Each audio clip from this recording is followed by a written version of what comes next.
Niteraka resabe mo ny kabary izay nataony Tojo Ravalomanana nandritra ny faradoboko ny fampilezan-kevitra izay nataony farany teo iny.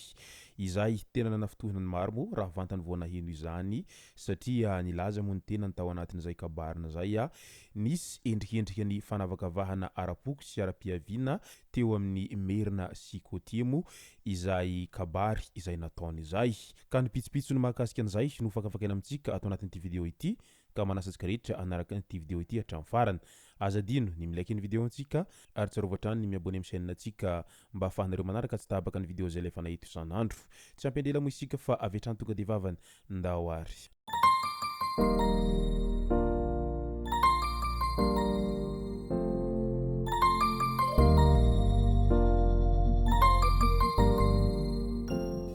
Ny tonga tsy miarahaba hono namantezitra ka dia faly miarahaba isika rehetra mpanaraka tsy tapaka nyity chaîne ty tenako amin'ity androandroany ity. Araky ny natsipoko eny am-piandohana mo dia izay kabary ny Tojo Ravalomanana izay no tena imatmatezantsika atao anatin'ity video ity. Fa milohan'izay dia andao aloha harahantsika ireto tsara ho fantatra manaraka ireto. Antenimiera-pirenena nolaniny ireo solombavambahoaka teny amin'ny antenimiera-pirenena tamin'iny andro ny omaly iny ny volavolan-dalàna manome lalana ny fanaovantsony ny findramam-bola ny Madagasikara faharoa amin'ny Fonds de l'OPEP pour le développement international na OFID. Mitentana 30 tapitrisa dolara amerikanina io vola io ka averina ao anatin'ny 20 taona. Famatsim-bola mifandraika amin'ny tetikasa aménagement des corridors et des facilitations du commerce et des investissements entre Madagascar et les pays de la Comesa et de l'océan Indien. Phase 2 ny agence routière na AR no misahana ny tetikasa izay hifarana ny 1 Desambra 2024 ary ny faritra Menabe, Anosy, Antsinanana, Atsimo Antsinanana ary Aloatra Mangoro no hisitraka ny tetikasa. Ao anatin'ny tetikasa ny fanamboarana ny siranan-tsambony Toliara, ny fanarenana ny lalana toy ny RNT 12A, RN9 ary efa andalam-pandinihana ny RNT 8, RN8A, RN11 ary RN11 0A. Ny eo amin'ny mahakasika fifidianana indray dia maro ny olona teraka père inconnu na mère inconnu tao anatin'ny lisy fifidianana nampidirina tamin'ny alalan'ny ordonnance izay navoaka ny Seny iray andro mialohan'ny fifidianana. Mahagaga koa dia tsy misy mahasamihafa azy fa mitovy amin'ny fanampinanaran'ny reniny na rainy ihany ny fanampinanaran'ny zanany. Hita ao ireo anarana miverina indroa ankoatra ny fisian'ireo anarana hafahafa. Tranga tsy fahita eran-tany amin'izao vanim-potoana ny mampiroborobo ny teknôlôjia izao zava-misy izao hoy ireo avy ao anatin'ny antoko mpanositra. Ny eo amin'ny fanambarany antoko malagasy miara-miainga indray toerin'izy ireo ny fivanihanan'ny Andriamatoa Andry Rajoelina tao amin'ny hainao manjery mpanjakana malagasy tamin'iny afako omaly iny. Tsy manaja ny tsy fitanilany rafim-panjakana sy lalam-panorenana malagasy noho ny fanomezana vahana ireo kandida miaraka amin'ny fitondrana. Manitsakitsaka ny soatoavana demokratika sy ny fitsinjaram-pahefana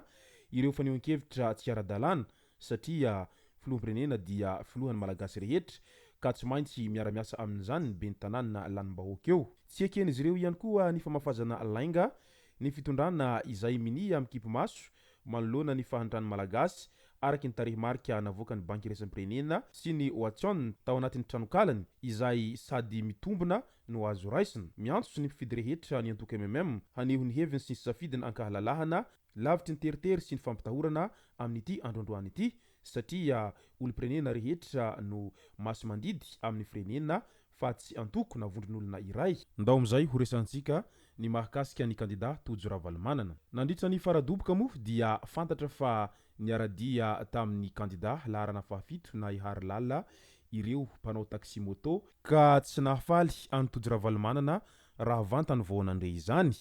Ka nandritra ny kabary izay nataony dia nanao fanambarana ny tenany fa raha lany eo dia tsy maintsy ho fanany ireo mpanao taxi moto ao Antananarivo renivohitra ao.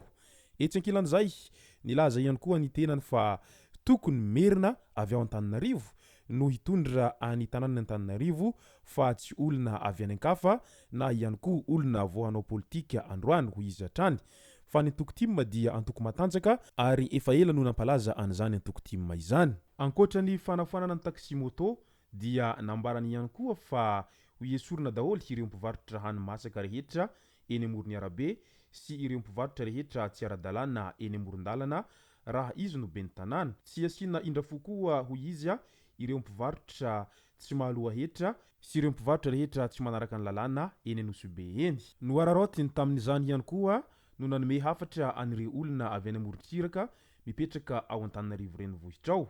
Olona tsy nianatra ny avy any amorontsiraka merina avy eto iarivo izy no tokony hitondra any Antananarivo ho hiatrany Tojo Ravalomanana. Tanora merina toa ny Tojo Ravalomanana ihany no tokony hitondra any Antananarivo. Fanavakavahana ara-poko sy fanambaniana ireo kandida hafa no nataony ity zanaky Ravalomanana ity araky ny nandraisany be sy ny maro azy. Mahatohina ny maro ny fanavakavahana ny merina sy ny Cotier ary ny fanambaniana ny hafa sy fanambonian-tena izay voziny Tojo tamin'izay kabary izay nataony nandritra ny faradoboka izay. Efa iaraha mahalala ny setrasetra sy famonona ary ny fampijaliana ny Cotier maro dia maro nanomboka tamin'ny taona 2024 nataony ireo zay mpiaradia tamin'izy ireo. Ankehitriny mbola mitohy ihany izany fanavakavahana fokomerina sy tanindrana izany izay ataony fianakaviana Ravalomanana ary mibaribary indray izany tamin'ity taona 2024 ity. Nefa tadidio fa io fanavakavahana ara-poko ihany no isan'ny mahatonga ny Madagasikara lasa farany gisitra amin'izao fotoana izao. Nefa ny malagasy dia iray ihany, samy malagasy tsy vaky volo izao dia tokony tsy hisy ny fanavakavahana izay intsony amin'izao fotoana ny 2024 izao. Ao anatin'izay ihany ireo timma izay mpanambany olona raha nahita ireo vahoaka marobe nisitraka vatitsinjo na vatitsimbina izay zareny fitondram-panjakana ny mpanositra fa indrindra ny timma dia tezitra sy milaza fa atao inona izay vary 20 kilao, vary ratsy io, vary loha io. Olona kely saina no mihinana sy milahatra anireny olona tsy nianatra ihany koa.